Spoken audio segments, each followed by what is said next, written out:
Quando se analisa a consolidação do estado de bem-estar social no período pós-guerra, em resposta à ameaça comunista oferecida pela ex-União Soviética, parece-nos lógico que a guinada político-ideológica em direção ao neoliberalismo, sob auspícios do Consenso de Washington, tenha se dado em pleno declínio do grande império soviético socialista.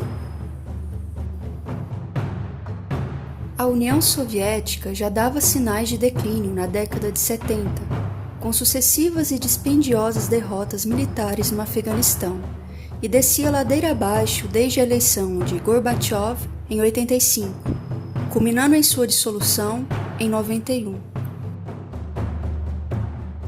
Por outro lado, no Ocidente, a década de 80 se iniciava com a eleição de Margaret Thatcher em 1979 e com o ex-ator Ronald Reagan com seu vice George Bush pelo Partido Republicano em 1980.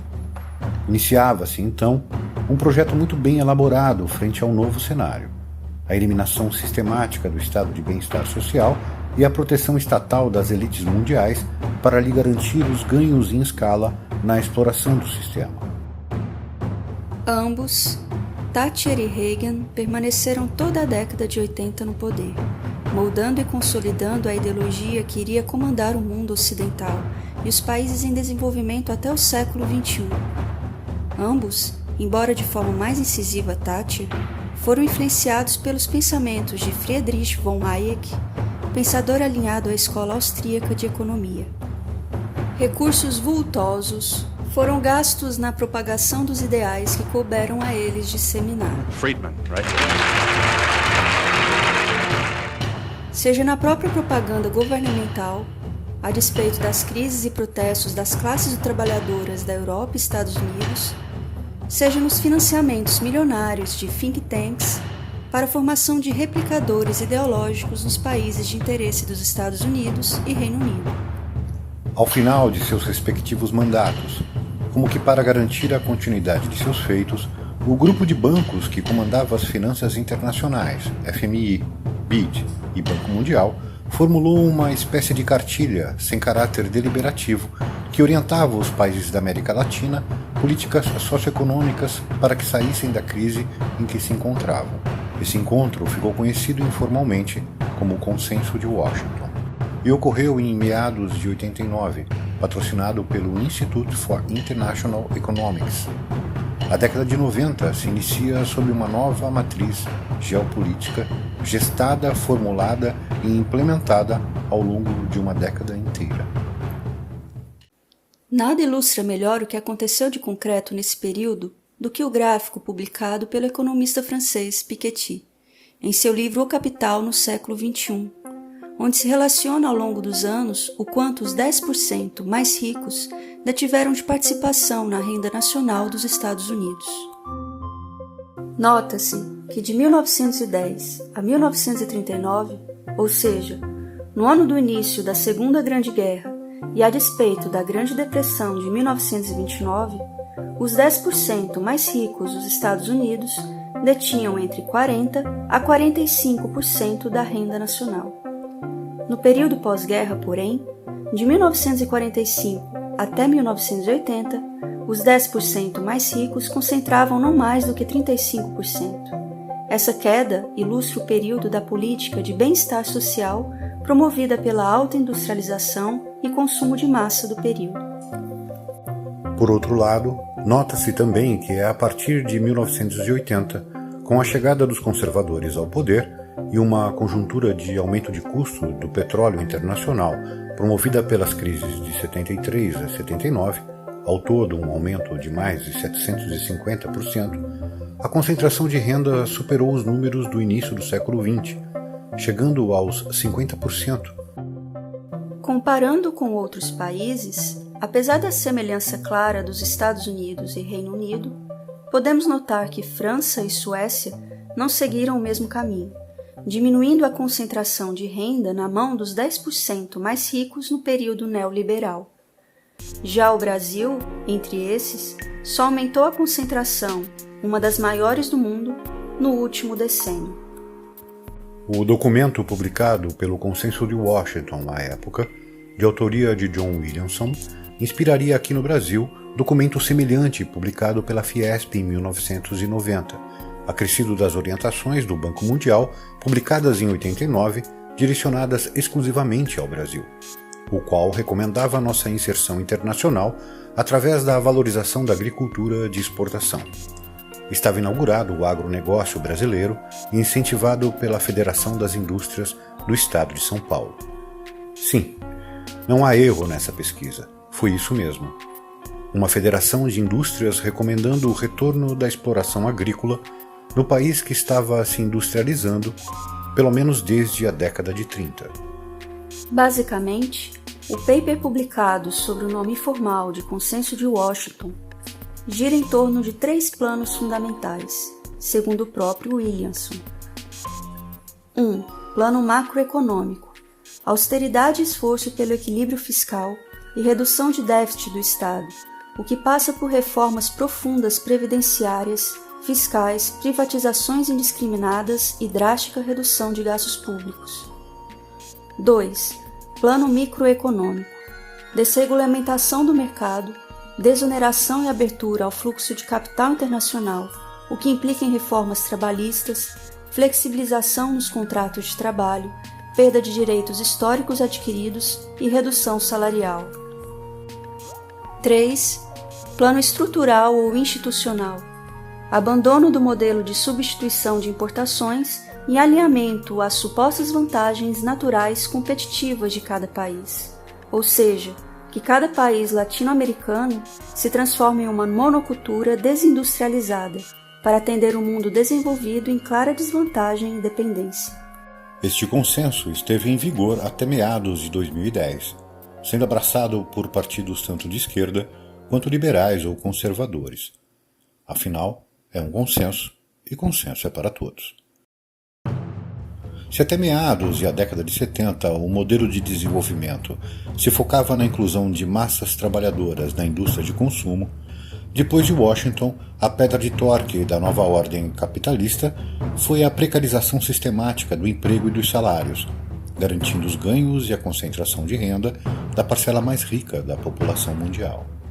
Um conjunto de medidas para reduzir o crédito e a liquidez na economia. Os resultados do neoliberalismo na América Latina, apesar dos esforços dos meios de comunicação em só mostrar os aspectos considerados positivos, não podem deixar de ser vistos como modestos, limitados que estão à estabilização monetária e ao equilíbrio fiscal.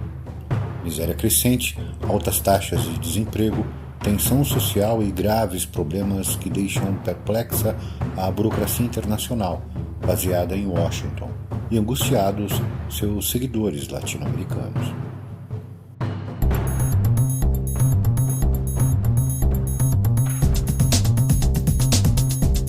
Chegara, como previu Fukuyama, já no início dos anos 90, o fim da história. Sob a matriz neoliberal, o mundo começava a se enxergar distópico e destinado a uma única estética, a capitalista. Foi o que Mark Fisher conseguiu nos traduzir em seu icônico livro, O Realismo Capitalista, pois, como nos mostra o subtítulo, passou a ser mais fácil imaginar o fim do mundo do que o fim do capitalismo. Mas nunca se tratou apenas de um novo modelo ou matriz econômica. Precisou tratar-se também de um novo tipo de cidadão a ser criado. Sob a nova ordem capitalista, iniciada nos anos 80 do século XX, foi empreendida uma engenharia social de alta eficiência, tornando o ser humano adestrado a aceitar seu destino sob os desígnios de um Estado a serviço do capital transnacional. Talvez, e isso é importante ressaltar, o capitalismo logrou fazer o que Lenin foi relutante em conseguir desde o início da Rússia revolucionária: formar uma vanguarda ideológica que direcionasse a classe trabalhadora a tomar consciência de sua situação histórico-social. O neoliberalismo logrou exatamente o contrário. Formou uma vanguarda neoconservadora, think tanks, mídia corporativa e políticos financiados pela iniciativa privada para consolidar e dirigir a insatisfação operária rumo à desesperança, amortecimento, alienação e uma promessa constante, individualista e falsa de sucesso através do esforço próprio. A vanguarda capitalista talvez tenha aprendido que esse direcionamento de consciência não pode ser feito com mão de ferro, mas deve aparecer como obra e fruto inexorável da própria realidade concreta, mesmo que ela seja falseada por uma matrix neoliberal, o realismo capitalista de Mark Fisher. Esse novo homem, fruto da engenharia social neoliberal, tem duas dimensões que são dignas de nota. Por um lado, ele se apresenta passivo e apático, embora se designe democrático ou liberal, talvez por isso mesmo. A democracia liberal burguesa foi pródiga em estabelecer um relativismo radical de toda e qualquer opinião. O direito à opinião, seja ela absurda, desumana, genocida ou fascista, precisa ser respeitado numa falsa equivalência entre qualquer opinião. Não importam suas bases ou justificativas. Por outro lado, esse homem também é reacionário e agressivo, embora possa se designar nacionalista ou tradicional. Despreza a democracia, tem uma crítica contundente contra a modernidade e ao próprio capitalismo, porém não enxerga o sistema como um mal em si. Ele prega a sua submissão a princípios tradicionais de honra, moral e religiosidade, sob uma rígida hierarquia e centralidade que enxerga como desdobramento de uma ordem superior e espiritual. Entre o amortecido e o reacionário, o realismo capitalista triunfa e parece ter eliminado a força social transformadora dos indignados, proscritos ideologicamente por ambos na arena política atual. O que essas personalidades aparentemente díspares têm em comum no que subjaz na engenharia social empreendida pelo neoliberalismo? Ambos perderam sua identidade de explorados. Em ambos desapareceu qualquer resquício de consciência de sua posição social, sua classe. Se até os anos 90 a divisão social se apresentava pela distinção entre aqueles que exploram e aqueles que são explorados, a massificação da ideia de que a concentração de renda mundial não tem a ver com o sistema, mas sim com esforço individual, oportunidade e caráter pessoal, irá criar outra divisão mais perniciosa, cuja concretude parte exatamente da criação de uma falsa consciência, os incluídos e os excluídos. Não se trata mais, a partir daí, de quem explora e quem é explorado, mas se estão incluídos ou excluídos no sistema. O movimento das pessoas em busca de acesso se opõe ao que o sistema precisa, excluir para prosperar. Essa nova ordem capitalista está para além do neoliberalismo, embora seja fruto direto dele. Enquanto explorado, o homem médio sempre pôde aspirar duas coisas: usar e crescer dentro do sistema até se tornar explorador, estatisticamente quase impossível apesar da falsa consciência criada, ou lutar para eliminar a exploração do sistema, transformando-o revolucionariamente. Cada vez mais, no franco desenvolvimento dessa falsa consciência, mudando de explorado para excluído, todos perderam a dimensão do que pode aspirar. Seu desejo se resume à inclusão no sistema a todo custo, ou à aceitação amortecida da precariedade como modo de vida. Cada vez mais, os desejos e aspirações presentes entre excluídos e incluídos se distanciam. Os incluídos fazem parte de um mundo cujas necessidades e aspirações se tornam cada vez mais inalcançáveis aos excluídos. Enquanto desfrutam de uma formação tecnológica e educacional que aprimora a gestão do sistema, os excluídos têm suas aspirações minadas constantemente por um Estado a serviço das elites, oferecendo péssimas condições de acesso básico. Tudo isso muito bem ocultado por um regime democrático representativo. Sequer os excluídos são capazes de compreender as novas aspirações dos incluídos, já que lhes faltam referências de dentro do próprio sistema para aspirarem algo para além da mera inclusão. E assim, as distâncias se radicalizam em níveis cada vez mais impossíveis de se intercambiarem. Os incluídos formam uma elite de capitães do mato, com acesso privilegiado, cada vez mais munidos da falsa consciência de provedores e mantenedores do próprio sistema que os explora. Eles não se veem como explorados, mas peças fundamentais, importantes. E são, embora também sejam explorados. O capitalismo está a construir autômatos de carne e osso que mantêm o sistema funcionando enquanto exclui e elimina os inúteis através do Estado. Necropolítica. A dimensão identitária racial é parte integrante e fundamental desse processo, se tornando o critério dessa divisão. É nesse momento que é preciso ouvir as palavras de Alfredo Maria Bonanno, anarquista italiano e teórico do anarquismo insurrecional. O mundo de hoje, baseado na tecnologia da informação, sabe perfeitamente bem que nunca poderá levar a máquina ao nível do homem, porque nenhuma máquina jamais será capaz de fazer o que o homem pode. Portanto, estão rebaixando o homem ao nível da máquina. Eles estão reduzindo sua capacidade de compreensão, nivelando gradualmente sua herança cultural ao mínimo absoluto e criando nele desejos uniformes. A eliminação da herança cultural e de toda a dimensão humana no cativeiro da razão calculante e instrumental é um processo que se deu desde a modernidade, desde o iluminismo, mas nos reserva nas próximas décadas algo imprevisível e assustador. Heidegger já havia nos tirado a ilusão de que a técnica se colocava diante de nós meramente como agenciamento de meios para a consecução de fins. Ao agente, quando de posse da técnica, é exigido total comprometimento do seu ser, por definição aberto e indeterminado, que passa a mero ente. É a entificação do ser. Isso significa que o homem instrumentaliza os meios através da tecnologia e se instrumentaliza na operação e uso dessa tecnologia, produzindo não apenas os fins desejados, mas a si mesmo e suas relações. Eis do que Bonanno fala.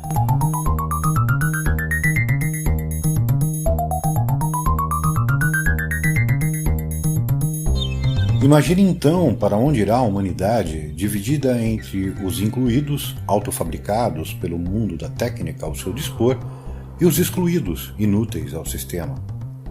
Horkheimer e Adorno podem nos esclarecer melhor.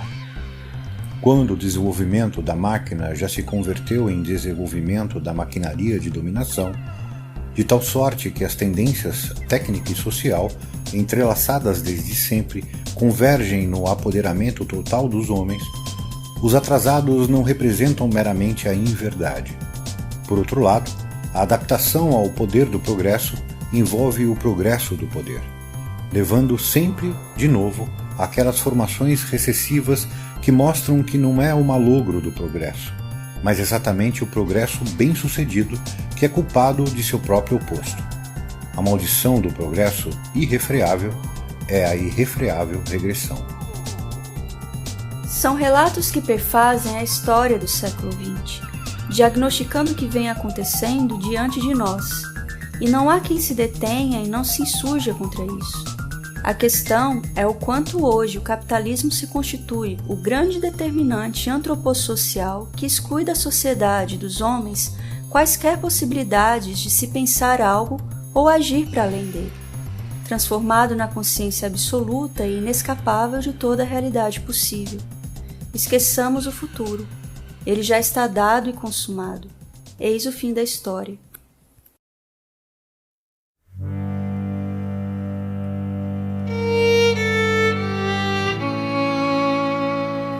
A submissão involuntária do ser, promovida pela técnica a serviço do capital, está reduzindo o homem a mero instrumento de algo abstrato, sem vontade própria e alimentado por seus próprios protagonistas.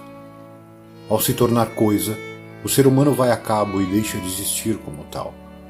Transforma-se em mero objeto sem um sujeito, peça do sistema, da estrutura, da sintaxe.